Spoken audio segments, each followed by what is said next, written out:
ओम शांति। पुस्तक पठन श्रीमद् भगवत गीता रहस्य। लेखक ब्रह्म कुमार सुधांशु शेखर मिश्र। नवम अध्याय राजविद्या राजगुह्य जोग। आसुरी ओ दैवी प्रकृति संपन्न व्यक्तिर स्वरूप। अर्थ सर्वभूतर ईश्वर स्वरूप मोर परम सत्ता को न जानी मूढ़ व्यक्तिगण मनुष्य शरीर रे आश्रित अवतरित मोते अवज्ञा करती।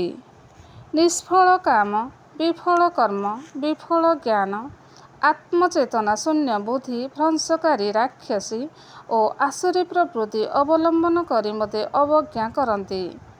हे पार्थ, दैवी प्रकृति को आश्रय करी महात्मागण अनन्य मना होई मोते सर्वभूतर आदि कारण और अविनाशी बोली जानी भजन करती।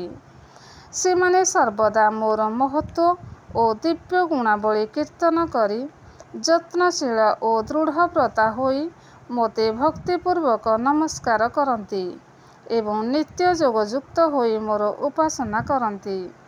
अन्य केही केही ज्ञान रूपक यज्ञ द्वारा योजन करी मोते उपासना करती।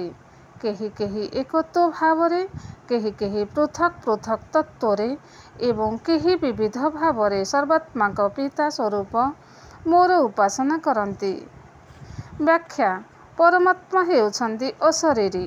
भूपृष्ठरे तांक अवतरणर एकमात्र उद्देश्य हेला मनुष्य मध्यरे थिबा आसुरी संस्कार को विनाश करी दैवी संस्कार संचार कराइबा।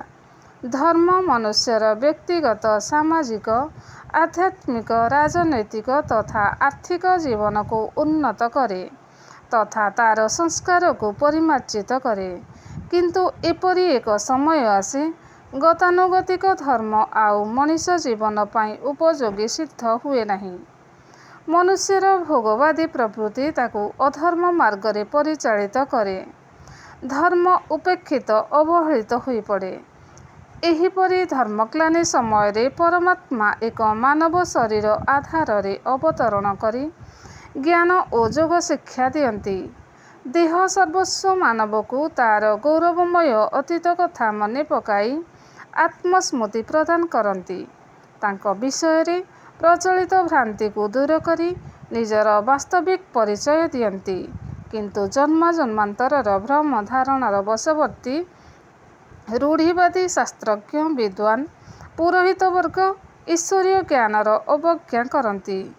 जो व्यक्तिर शरीर को माध्यम करी से ज्ञान और जोग शिक्षा दियंती तांक विषय मिथ्या अपप्रचार करी तांको नाना प्रकार अपवाद दियंती। सेमाने भावंती जे एही व्यक्ति निजको परमात्मा को अवतार कही लोकंको भंडाउछि, किंतु प्रकृतरे जे ता माध्यमरे परमात्मा अवतरण करी धर्म स्थापना कार्य करुछंती ए कथा सेमाने बुझी पारंती नहीं। परमात्मा को दिव्य अवतरण समयरे सेही व्यक्ति मध्यरे प्रकाशित तांकर परम भाव बा दिव्य सत्ता को सेमाने स्थूल दृष्टि रे देखि पारंती नहीं। परमात्मा को विषय रे पूर्व अवधारणा अनुसारे सेमाने तांको जन्म जन्मांतररु खोजी आसिछंती और उपासना करी आसुछंती। परमात्मा स्वयं धरापृष्ठरे अवतीर्ण होई साक्षात निजर परिचय देउथिले मध्य सेमाने एहा विश्वास करि पारंती नहीं।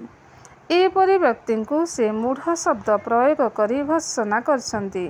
सेमाने आसुरी राक्षसी और मोहिनी प्रकृतिर आश्रय नहीं सांसारिक भोग ऐश्वर्य कामना करी यागयज्ञ पूजा व्रत आदि कर्मकांडीय उपासनारे व्यर्थ समय नष्ट करती।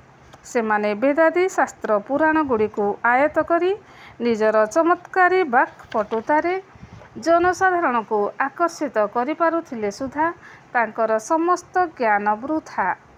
कारण सेमाने विवेक शक्ति द्वारा सत्य और असत्यर प्रभेद निर्णय करि पारंती नहीं। तेणु सेमानकु परमात्मा अविवेकी कहिछंती। सारांशरे जेउ ज्ञान केवल बाह्य दृश्य देखे किंतु आभ्यंतरीण सत्य देखि पारे नहीं ताहा वृथा ज्ञान। जेउ आशा नित्य वस्तु को छाड़ी ଅନିତ୍ୟ ବସ୍ତୁ ପଛରେ ଧାବମାନ ହୁଏ ତାହା ବୃଥା ଆଶା। ଯେଉଁ କର୍ମର ପ୍ରତ୍ୟେକ ଲାଭ କ୍ଷତି ଦ୍ୱାରା ନଷ୍ଟ ହୋଇଯାଏ ସେ କର୍ମ ବୃଥା ଶ୍ରମ।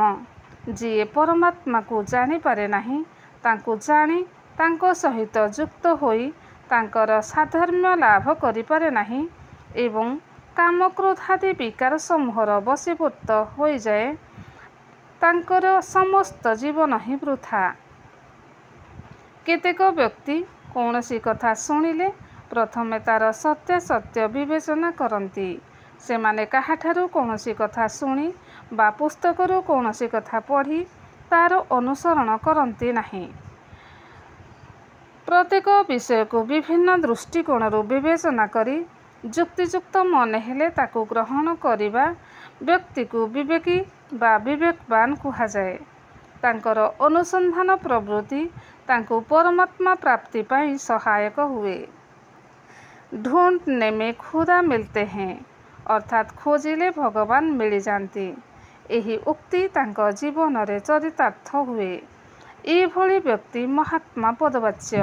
ସେମାନେ ସର୍ବଦା ଦୈବୀ ପ୍ରକୃତିର ଆଶ୍ରିତ ହୋଇ ଅନାଦି ଅବିନାଶୀ ପରମାତ୍ମାକୁ ଅନନ୍ୟ ଭାବରେ ସ୍ମରଣ କରନ୍ତି। କାରଣ ସେମାନେ ପରମାତ୍ମାଙ୍କ ପ୍ରକୃତ ପରିଚୟ ଜାଣିଥାନ୍ତି। ତେଣୁ ସେମାନଙ୍କ ଜ୍ଞାନ ଆଶା କର୍ମ ଓ ଜୀବନ ବୃଥା ହୁଏ ନାହିଁ। କ୍ରମଶଃ ଓମ୍ ଶାନ୍ତି।